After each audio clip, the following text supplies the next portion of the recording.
మీరే ఆలోచించమని మిమ్మల్ని అందరినీ కోరుతున్నా.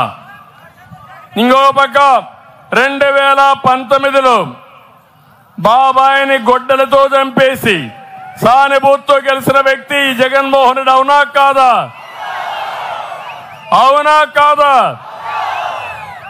ఇప్పుడు వాళ్ళ చెల్లెలే చెప్పింది, నన్ను ఎమ్మెల్యేగా పెట్టమని అడిగాడు, అడిగిన దానికి ఆయన చంపారు, ఆయన ఆత్మశాంతి కోసం వీవిలో పోటీ చేస్తారని నిన్నే చెప్పింది.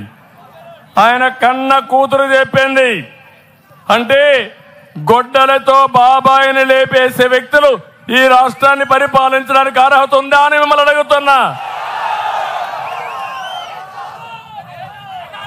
కోడికత్తి డ్రామా ఆడేవాళ్ళు అవసరమా అని మిమ్మల్ని అడుగుతున్నా.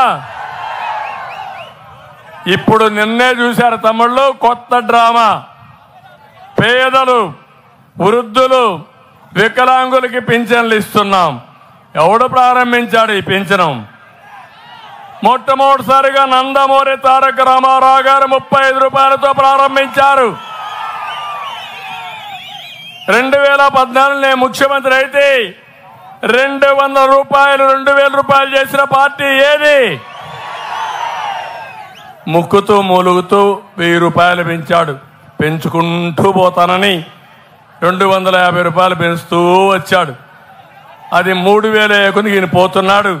నేనే ఉంటే మొదటి నెలే 3000 ఇచ్చేవాడిని, ఇప్పుడు 4000 రూపాయలు ఇస్తామని చెప్పిన పార్టీ తెలుగుదేశం పార్టీ. ఇక్కడ చూడండి.